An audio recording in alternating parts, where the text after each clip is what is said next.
This story illustrates how vulnerable a child can feel when confronted with criminals who skillfully conceal their actions and eliminate witnesses. In Mansfield, Ohio, a city with approximately 50,000 residents, there lived a well-known osteopath named Jack Boyle. His medical practice was thriving, every 13th resident was his patient, which testified to the doctor's exceptional professional success. He had an impeccable reputation and high professional trust within the community. Jack was married to Noreen Marie Schmid, who came from a working-class family in Philadelphia. Early in their marriage, she worked as a dental hygienist and supported her husband during his medical school education. After giving birth to their son, Noreen dedicated herself to household management. In 1989, their eldest son Collier was 11 years old. The couple also had a 3-year-old daughter Elizabeth, whom they had adopted from Taiwan. At that point, Jack and Noreen had been together for over 2 decades. Thanks to Jack's successful practice, the family lived comfortably, the children attended private school, the family traveled extensively, and they could afford any purchases. However, behind the facade of a prosperous family, a completely different reality was hidden. Jack had a difficult character. He frequently insulted his wife, with instances of physical violence. Moreover, he constantly cheated on Noreen, not making much effort to hide his numerous affairs with young women. His infidelities were known to friends, relatives, and Noreen herself, who endured this for years for the sake of her children. Any attempts by his wife to express dissatisfaction were harshly suppressed. Jack was extremely authoritarian and did not tolerate any criticism. His son Collier also experienced this cruelty. Finally, in December 1989, when Noreen was 44 years old, she filed for divorce after 22 years of marriage. Jack, who was 46, did not want to destroy the family, as he was quite satisfied with the existing state of affairs, his status, relationships with his wife and children. Trying to save the marriage, he proposed radical changes, moving to Erie, Pennsylvania, a city with approximately 100,000 residents. He planned not only to relocate the family to a new home but also to transfer his medical practice there. The new location was almost 3 hours' drive from Mansfield. By mid-December 1989, Jack frequently visited Erie under various pretexts but failed to convince his wife to start a new life. The only thing he achieved was Noreen's agreement to stay together until New Year's, postponing further relationship discussions. The family spent New Year's 1990 in Mansfield. The celebration included the couple, their children, and Jack's mother, Christina. Jack asked his mother to watch the children, as he planned to leave after everyone fell asleep at midnight. Although celebrating New Year's in the old house seemed not the best idea, Noreen agreed for the children's sake, despite the fact that moving plans had not been realized before the holiday. On New Year's Eve, another argument erupted between the couple. Little Elizabeth didn't fully understand the situation, and a worried Collier went to bed accompanied by his grandmother Christina. As he was falling asleep, the boy suddenly heard a piercing female scream, followed by 2 loud thuds against the wall. After that, silence fell, with only footsteps heard outside the bedroom door. At one point, the door opened, and someone stood in the doorway for a while. Frightened, Collier pretended to be asleep and remained that way until morning. Early on the 1st of January, the 11-year-old boy walked through the entire house. His mother was nowhere to be found. His father, who seemed not to have slept at all, responded to his son's questions about his mother by saying she had left after their argument. He assured Collier that she would return soon, and his grandmother Christina confirmed his words, reminding him of a similar incident from the previous New Year. However, days passed, and Noreen did not return. Please subscribe to my channel, and I will bring you more videos featuring the most shocking true crime stories. Shelley, Noreen's best friend who especially supported her during the difficult period before the divorce, immediately doubted the escape version. They were supposed to have lunch in the first days after New Year to discuss further plans, but Noreen didn't show up. Such ignoring of arrangements was absolutely uncharacteristic of her friend. Shelley repeatedly emphasized that under no circumstances would Noreen abandon her children. The concerned friend went to the police to report the disappearance. Initially, they responded with standard phrases about waiting 72 hours and an adult's right to go anywhere without reporting. However, Shelley insisted that they were talking about a responsible mother who would never leave her children, especially her 3-year-old adopted daughter who needed maternal care. Yet, she couldn't convince the police to start searching. Eventually, Collier himself found the police station number in the phone book and reported that something had happened to his mom. Lieutenant David Mesmer responded to the call and immediately noticed how frightened the boy was. In the child's eyes, he read a silent plea for help. Although they couldn't talk much with Collier, the lieutenant observed how the boy trembled in his father's presence. When Jack inquired who had called the police, the detective didn't reveal the boy, saying that a relative of Noreen had called. While most officers believed the respected Dr. Boyle's statement that his wife had simply left after an argument, David Mesmer suspected the husband from the very beginning. Noreen was declared missing. Weeks passed, and almost everyone believed Jack's version about her escape, but Collier was convinced that his mother could not have abandoned him. Mesmer also found this version implausible. Everyone knew Noreen as a wonderful, caring mother who would never leave her children. After hearing testimonies from Noreen's close ones, law enforcement conducted a thorough examination of the Boyles' house in Mansfield. Despite intensive work by forensic experts, no alarming findings or signs of crime were discovered. However, during this visit, David managed to speak with Collier, who described the events of New Year's Eve in detail, including the suspicious female scream and wall impacts. After this conversation, the lieutenant was completely convinced that Dr. Boyle was involved in his wife's disappearance. An unexpected turn in the case came from 3-year-old Elizabeth's testimony. The little girl told police that she saw her adoptive father hit her mother on the head and then lay her on the floor and wrap her up like a snowman. However, due to the child's young age, her words were not given significant weight during the investigation. Conversations with the Boyle family members yielded no substantial results. Everyone supported Jack's version. However, his behavior raised additional suspicions. Almost immediately after Noreen's disappearance, a young pregnant woman named Sherry Emble moved into the house. The doctor insisted that he had met her after his wife's disappearance and was simply sheltering an unfortunate woman, denying his paternity. He continued to claim that their marriage was long destroyed, and as soon as Noreen returned, they would officially divorce. For Collier, this was a true nightmare. His mother still had not returned. During the investigation, Lieutenant Mesmer uncovered interesting details about Dr. Boyle's personal life. It turned out that his relationship with 26-year-old Sherry Emble had lasted much longer than he admitted, and most likely, he was the father of her child. However, proving this lie would require evidence. Interestingly, according to official records, Boyle had long-term extramarital affairs with at least 5 women throughout his marriage. His wife Noreen Marie Schmid knew about the infidelities but had tolerated them for years for the sake of her children and social status. The escape version became less and less convincing. After several weeks, the woman had not used her bank cards, made any purchases, or contacted her children or relatives. Despite this, other police officers still believed the words of the respected Dr. Boyle, creating obstacles for Lieutenant Mesmer's investigation. While checking the house in Erie and reconstructing the chronology of Noreen's last days, the detective discovered an important discrepancy. According to eyewitness accounts, at the moment of purchasing new real estate, the woman was in Mansfield. A meeting with the realtor confirmed suspicions. Sherry was with Jack, using Noreen's documents. The discovered fraud provided grounds for questioning the doctor's lover.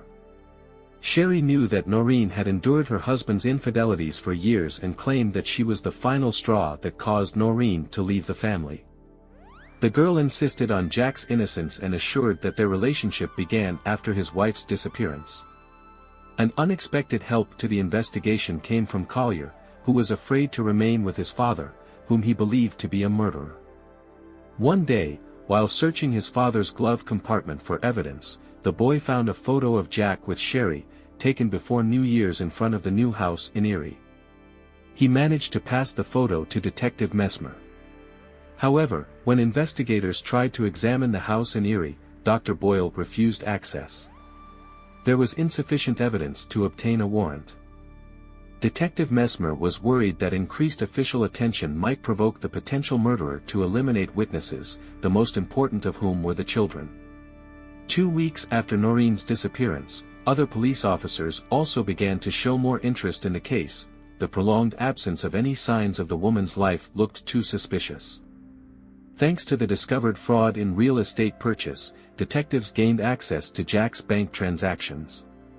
They found suspicious activity during the period of his wife's probable disappearance, renting a jackhammer, buying large quantities of cleaning supplies and quick-drying cement. Moreover, attention was drawn to Jack's frequent trips to Erie, confirmed by numerous gas station receipts. Since no crime traces were found in the old Boyle house, the investigation focused on the new property as a possible crime scene. On the eve of checking the house in Erie, an alarming event occurred. Collier urgently contacted Detective Mesmer and reported that he had noticed Sherry wearing his mother's wedding ring. The boy openly accused his father of involvement in his mother's disappearance. In response, Jack proposed that his son unwind the next day by going to a forested area in the mountainous region of a neighboring state. This proposal sounded ominous and caused serious concern for the child's life. When police finally entered the new house in Erie, it was evident that Jack had invested considerable effort in its preparation. Renovation was ongoing everywhere. He was clearly preparing the residence for the family's move. However, Detective Mesmer was not interested in construction work but in any clues that might help uncover the woman's disappearance and save the boy from a potential father murderer. Particular attention was drawn to the basement. In an almost empty room, fresh renovation looked out of place, a new carpet, blocked by several pieces of furniture. When they were moved, they discovered a rectangle of recently poured concrete that seemed inconsistent with the room's overall condition. They decided to dismantle this section. As soon as the first crack appeared, law enforcement officers sensed the characteristic sharp smell of human body decomposition. Completely dismantling the floor, they found an improvised grave with remains. The woman's body was naked, with a plastic bag still tied around her head. No one doubted that this was the missing Noreen. After 3 weeks in a warm environment, the body had significantly decomposed, so dental records were necessary for precise identification. The forensic examination confirmed, the discovered remains belonged to Noren Boyle. The news of the mother's tragic death was a terrible blow for Collier, who had a particularly close connection with her. She was not just a mother but his best friend. The only consolation was that the boy had not had to go to the forest with his father, where he might have been in danger. Detective Mesmer had managed to find evidence in time, and the child was handed over to Child Protective Services. The situation was complicated by the fact that Collier was practically alone. His mother's elderly relatives lived too far away to come and support the boy, and his father's relatives were outraged that the son was accusing Jack of murder. This was an additional trauma for the child. On Noreen's body, they found an expensive watch that also helped in identification. Relatives confirmed it belonged to her. Notably, the wedding ring was indeed absent. Now they had to determine the circumstances of the innocent woman's death. According to the medical examiner's conclusion, Noreen had died on the night of December 31 to January 1. Detectives interviewed all possible witnesses, including neighbors who might have seen something. Important testimony was provided by a neighbor of the new house in Erie. He was awake that night and around 4 in the morning noticed suspicious activity. Jack, who had arrived after 3 o'clock, was carrying large bags. In the following days, he regularly came and worked in the house for hours, removing heavy bags. Investigators suspected these could have been soil and construction debris from creating a grave in the concrete floor.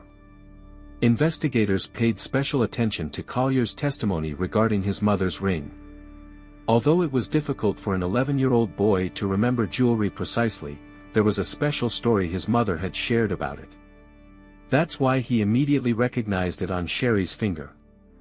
Forensic examination confirmed it was the same ring that the doctor had taken from his deceased wife's hand and given to his new love interest. Upon learning this, an outraged Sherry immediately ended her relationship with the suspected criminal. According to the investigation, on New Year's Eve, Jack asked his mother to put Collier to bed and watch over him, mentioning urgent business in Erie where he was planning to go with his wife. Both the grandmother and Collier heard Noreen's murder, though later the woman covered for her criminal son, denying any suspicious sounds and contradicting her grandson's words. Collier described in detail to investigators the argument between his parents that he heard before bed. As he was falling asleep, he was suddenly awakened by a terrifying scream and impacts against the wall, followed by an ominous silence. The investigation believes that Dr. Boyle inflicted a cranial trauma on his wife, after which he wrapped her head in a plastic bag, apparently to avoid leaving blood traces. Then he went up to his son's room to check on him. Collier clearly remembered how his father stood in the doorway for a long time, watching him while the boy pretended to be asleep, instinctively sensing danger. Now he recalled those minutes with horror, contemplating what his father might have done had he realized his son was awake and heard everything. Despite careful planning of the crime, Dr. Boyle barely provided a plausible version of his wife's disappearance. He simply stated that she left, offering no details. This seemed absurd to Noreen's family, who knew her as a devoted mother and upright wife. She would never leave her children with an abusive husband without communicating her intentions. She was too rational for such a reckless act. Although Jack's lie initially worked, and many police officers believed him, this implausible story eventually turned against him. This proved not to be the only weak point in the criminal's defense, but discovering others required considerable effort, and most were revealed through the boy's testimony. Although the doctor meticulously covered his tracks and cleaned the house so thoroughly that forensics found no evidence, even DNA analysis of the victim in the vehicle used to transport the body yielded no results. The investigation showed that the doctor acted with extreme methodology and forethought. Particular attention was drawn to the technique of inflicting head injuries. They were executed so skillfully that they didn't even damage the skin, resulting in minimal bleeding. The quick wrapping of the head in a bag clearly indicated careful preparation for the crime. It was obvious that the doctor had planned each step in advance. The cleanliness of his pickup truck was also impressive, not a single fingerprint, not a single lead. Even the plastic bag wrapped around the victim's head had no fingerprints, though criminals usually make mistakes in such details, forgetting to wipe such items. But the doctor was too meticulous, every detail was thoroughly cleaned. Detectives investigating the weeks before Noreen's disappearance discovered several telling pieces of circumstantial evidence that the killer couldn't conceal. 2 days before his wife's death, he rented a powerful jackhammer, obvious preparation for the crime. During the same period, he purchased cleaning supplies and quick-drying cement. Suspicions were heightened by unusual activity in the house's basement, reported by an observant neighbor. He noticed the future resident of the house actively unloading large bags. Later it was discovered that the total weight of removed broken concrete and soil reached a ton, all part of the horrific plan to prepare his wife's grave. Dr. Boyle transported the construction debris and soil to an abandoned property belonging to Sherry's uncle near the city. This carelessness became one of his few mistakes. When police discovered and analyzed the construction waste, they were able to prove its origin from Boyle's basement. The investigation considered the main motive for the murder to be Jack's unwillingness to go through a divorce procedure that threatened significant financial losses. The most compelling evidence against Jack came from his own son, Collier.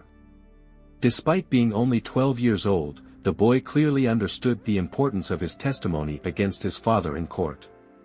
The prosecution believed this virtually guaranteed Jack's imprisonment. For Collier himself, this situation became a true ordeal. Besides moral suffering, he faced numerous difficulties in the foster care system, moving from one family to another, sometimes not the best ones. Separation from his sister and bullying at school, where he was called the murderer's son, continued for almost a year until he finally ended up in a large, welcoming foster family, though still separate from his sister. The son felt deep hatred toward his father for depriving him of both parents through his cruel act. Fear became a constant companion in his life, yet this didn't shake his determination to achieve just punishment for his mother's killer. Dr. Boyle's defense built their strategy on undermining the prosecution's position. The lawyers particularly emphasized violations in communications with Collier. They pointed out that the first meeting occurred only in the grandmother's presence, then there were repeated visits and calls from Detective Mesmer, and some interrogations were conducted without adults present, which was a direct violation of the law. The defense lawyer also insisted on the possibility of manipulating the child during these conversations, arguing that police officers could have pushed the boy toward concluding his abusive father's guilt in his mother's death. The violation of numerous protocols could indeed seriously weaken the prosecution's position. Jack tried to defend himself by all possible means. In his effort to prove his innocence, he even convinced his own brother to provide false testimony to the police. Shocking details emerged in the Noren Boyle murder case. During the investigation, startling circumstances came to light that complicated the process of establishing the truth. Specifically, Dr. Boyle's brother provided false testimony, claiming that Noreen had supposedly called him on January 2, 1990. However, this lie was quickly exposed, as the woman was already dead by that time. Despite the obvious falsehood of the testimony, the man managed to avoid criminal liability for providing knowingly false statements. This was largely due to Jack's authority as a successful osteopath who was respected in the local community. Jack Boyle's portrait proved quite contradictory. Apart from his weakness for young women, he seemed like an exemplary family man. The couple had even adopted a girl, and Jack didn't object to having more children. However, new unexpected details emerged in the case. The investigation paid special attention to a young lover named Sherry M. It was established that she was pregnant with Jack's child at the time of the murder. Many questions arose regarding her possible involvement in the crime. A realtor confirmed seeing Jack with a young woman resembling Sherry. However, the investigation couldn't prove the girl's direct involvement in the murder. Moreover, during the trial, she testified against her lover and completely ended their relationship. Only unconfirmed theories about Sherry's possible involvement in the crime remained. Dr. Boyle's lawyers deployed a comprehensive defense strategy. They tried to find procedural errors, particularly pointing out inaccuracies in the forensic examination related to the victim's eye color. Several appeals were filed, artificially prolonging the judicial process. The case led to the exhumation of Noren Boyle's body. The defense even proposed a theory that the body found in the basement was that of another victim supposedly entombed in concrete by previous residents. However, repeated examinations definitively confirmed the deceased's identity, strengthening the investigation's suspicions. On July 6, 1990, the dramatic trial came to an end. The trial became a true sensation in the county. Over 200 residents of Mansfield came to support Noreen and her children. The jury deliberated for almost 12 hours before reaching a verdict. The jury found Jack Boyle guilty of intentional murder of his wife with aggravating circumstances. He was sentenced to life imprisonment without the possibility of parole. However, the battle didn't end there. In 2010, Jack Boyle filed his first petition for sentence review. Initially denied, he was later allowed to have his case considered for early release. Before the 2020 hearings, an unexpected thing happened. The man who had denied his guilt for almost 30 years partially admitted responsibility. However, his version was manipulative in nature. Jack claimed he had pushed his wife accidentally during an argument, and she had supposedly died as a result of an accident. The court rejected his arguments. The request for early release was denied. In October 2025, the man will have another chance to appear before the commission, though his enthusiasm has noticeably waned. After the arrest, the family's life changed dramatically. Jack's family completely turned away from the couple's son, Collier. Due to their advanced age, Noreen's relatives couldn't take custody of the child. The boy was adopted by a Canadian family who, by his own account, took very good care of him. Collier changed his surname to Landry, worked as a model for some time, and then became a successful cinematographer in Los Angeles.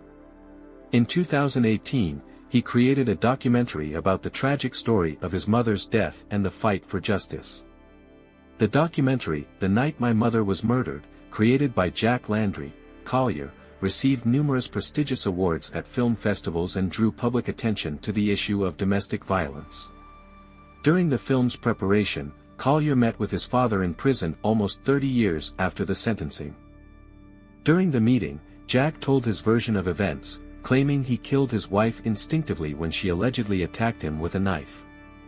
Collier didn't believe his father but unexpectedly forgave him. However, Jack continues to hold a grudge against his son, not considering him a member of the family. I can't wait to hear your thoughts. Let me know in the comments what you think about this case. If you enjoy deep dives into true crime, make sure to subscribe so you don't miss the next story. Until next time, friends.